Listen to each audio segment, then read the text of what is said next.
nós saudamos a todos os participantes. Com a paz do Senhor Jesus, estamos no programa Israel e a Igreja. Nas edições passadas, nós vimos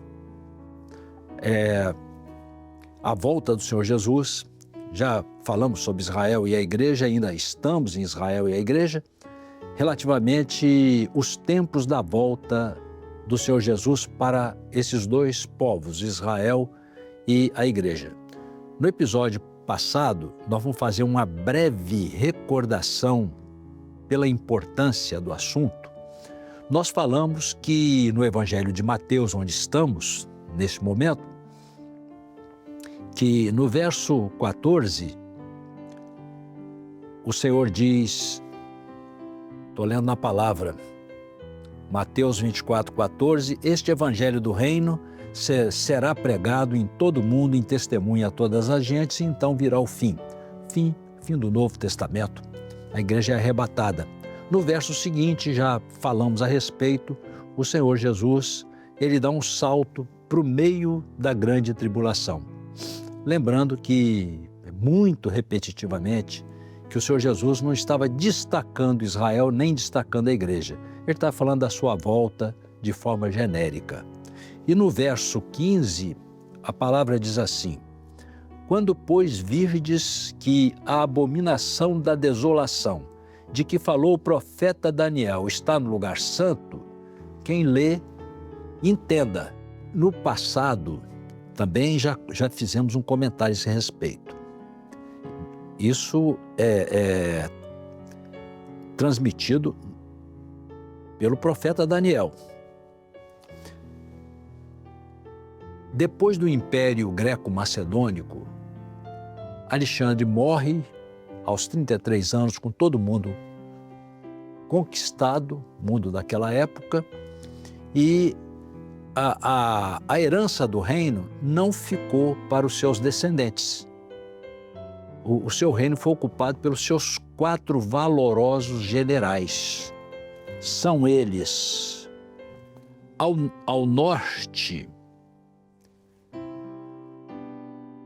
Seleuco, envolvendo Síria e Mesopotâmia, ele é chamado, nas profecias de Daniel, do rei do norte. Ao sul, Ptolomeu, general Ptolomeu, que envolvia o Egito. Observem que entre o norte e o sul ficava Israel. Esses reis iriam batalhar entre si, ora o rei do norte estava com a posse de Israel, ora o rei do sul estava com a posse de Israel. Então, observe os irmãos que Israel estava no meio dos conflitos. Nós estamos falando de coisas bem lá atrás, lá na dinastia dos generais de Alexandre. E o reino foi dividido em 4 partes, falamos do norte e do sul. A leste, a Trácia com Lisímaco, o general Lisímaco. Trácia e parte da Ásia Menor, que é a atual Turquia. E a oeste, a Grécia e a Macedônia. Então aqui destaca, só fazendo um lembrete, que tem uma cidade muito conhecida ali na Grécia, ou na Macedônia, digo, que só também para observar a questão histórica, a Grécia de hoje era dividida em 2 partes, ao norte a Macedônia, ao sul a Acaia, hoje é tudo Grécia. Então na Macedônia, Lisímaco, ele se casou, Cassandro se casou com a filha de Alexandre, e ela chamava-se Tessalônica, e a cidade recebeu esse nome em homenagem à esposa de Cassandro, né, que era o general que era o rei daquela região agora. Mas voltando ao norte, ao norte os Seleucidas, ao sul os Ptolomeus. Eles, entre as suas batalhas, tinha Israel sofrendo no meio. Ora um tinha a posse de Israel, ora o outro tinha. E numa ocasião longa em que os Seleucidas do norte tiveram a posse de Israel, muito tempo depois de Alexandre, muito tempo mesmo, lá na dinastia, um dos Seleucidas, chamado Antíoco Epifanes, ele era totalmente contrário a Israel. Ele não aceitava que tivesse uma Bíblia na mão. Ele entrou no templo, profanou o templo, sacrificou um animal imundo no templo e interrompeu os sacrifícios contínuos. Esta passagem lá atrás, narrada por Daniel, chamou-se a abominação desoladora. Mais adiante, isso aí foi a narração de Daniel com relação aos acontecimentos dos impérios, tudo dentro de profecia também. Mas mais adiante, precisamente no capítulo 12 de Daniel, ele fala novamente da abominação desoladora. Ele diz,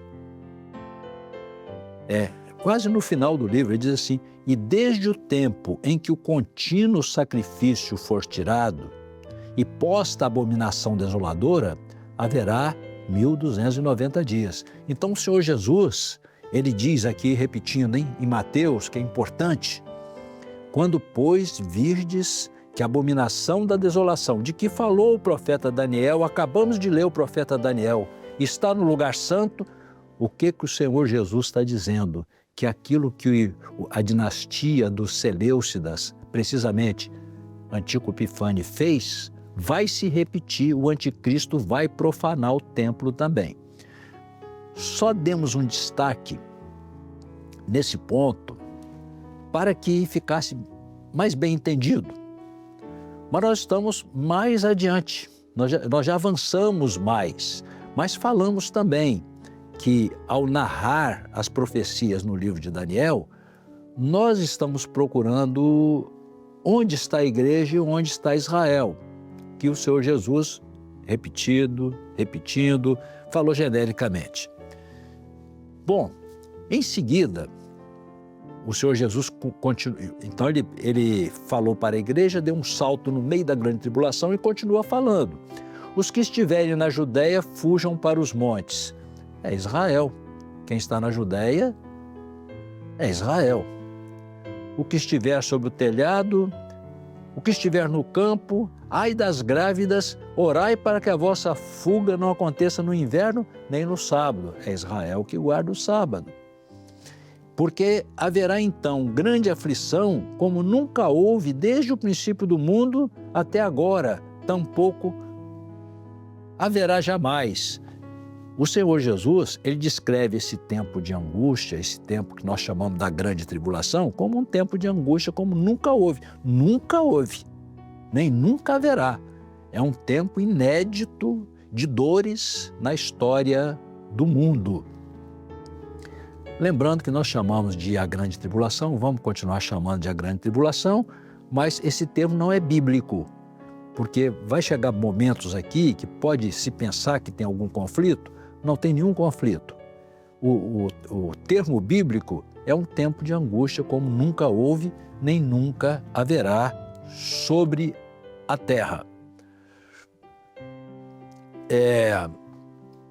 Outra vez, vou repetir o texto de Mateus, quando virdes que a abominação da desolação de que falou o profeta Daniel está no lugar santo, quem lê entenda, Mateus 24:15, e outra vez Daniel, naquele tempo se levantará Miguel, o grande príncipe que se levanta pelos filhos de teu povo, e haverá um tempo de angústia, qual nunca houve desde que houve nação até aquele tempo.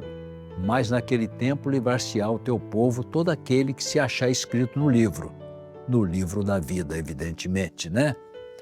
Outra vez, Jesus, porque haverá então agora grande aflição, como nunca houve sobre a terra. Até agora, nem tampouco jamais haverá. Pronto, então definimos aqui, não é, esse momento da abominação desoladora e da grande tribulação.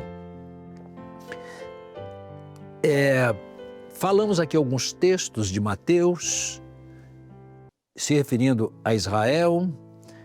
Tem alguns momentos que ele diz assim: ele enviará os seus anjos com rígido clamor de trombeta, os quais ajuntarão os seus escolhidos desde os quatro ventos, de uma a outra extremidade do céu.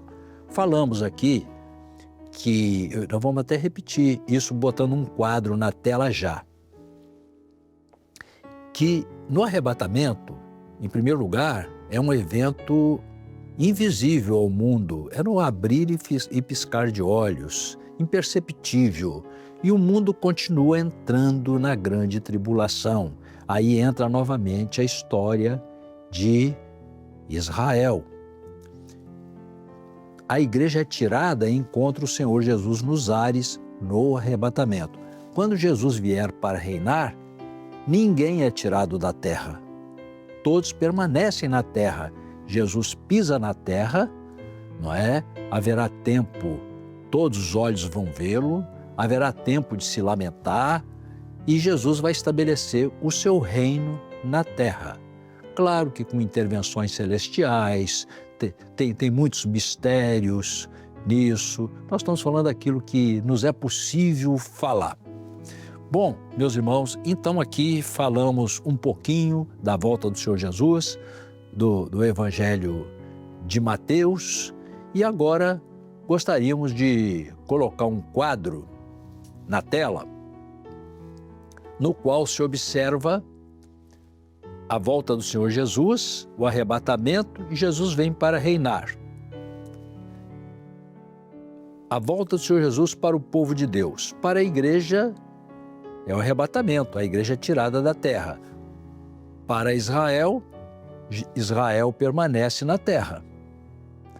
A grande tribulação, o arrebatamento, é antes. Já até explicamos isso. É necessário que a igreja seja tirada para que Israel retorne ao panorama profético, quando então vai construir o templo, vai voltar o sacerdócio levítico, vai voltar a lei de Moisés. Claro, é Velho Testamento. No arrebatamento, quem vê? Só a igreja, o mundo não vai ver. Quando Jesus vier para reinar, quem vê? Todos os olhos o verão. O tempo do arrebatamento é um piscar de olhos.